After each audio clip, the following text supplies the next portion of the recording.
Ayan, hello guys. Nagluto lang po ako ng simpleng ulam at madaling lutuin. Adobong baboy kasi magla-live pa ako tapos gumagala pa ako. Alam, makati pa ako. Ayan, ginisa ko na yung bawang. Iginisa ko na yung bawang. Ayan. Kailangan natin papulayin yung bawang. Tapos, ilagay na natin yung sibuyas. Yung pong aking adobo ay mayroong sibuyas. Nilalagyan ko ng sibuyas. Ayan, ang bango-bango. Ang bango na niyan. Ang bango. Ayan, gisa-gisa. Ayan. Papulayin natin yung sibuyas. Ay, palinawin pala. Palinawin. Kailangan luminaw yung sibuyas. Palinawin natin yung sibuyas bago natin ilagay yung ating baboy. Ayan. Ayan, malinaw na ang sibuyas. Nilagay na natin ang baboy. Nasaan na yung baboy? Ayan na yung baboy. Nilagay na yung baboy. Andiyan na yung baboy. Halo-halo ng konti. Tapos, lagyan na natin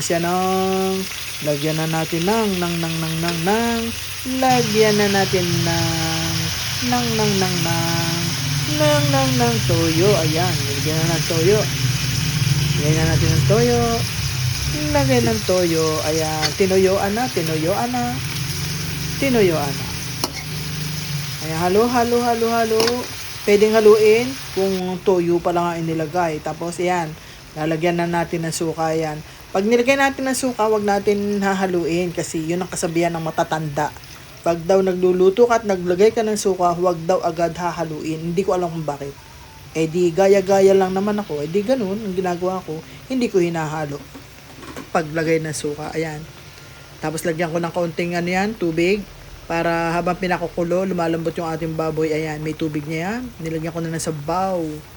Ayan, patutuyuin na natin yan habang lumalambot yung baboy. Ayan. Lalambot at nauubos ang sabaw. Natutuyo yung sabaw. Ayan na siya, oh. Oo, di ba ang ganda? Ayan, nagmamantika na siya. Ang ganda. Ayan. Pwede nang kainin niya. Madali na matatapos na ako kasi gagala pa ako. Alam niyo na. Gagala pa ako. Ayan na po yung finished product ako. Di ba ang sarap? Walang sabaw. Ayan, tuyong adobo yan. Ayan, masarap kainin. Ayan, thank you. Maraming salamat sa inyo lahat dyan. Salamat sa panonood. Ayan, good day.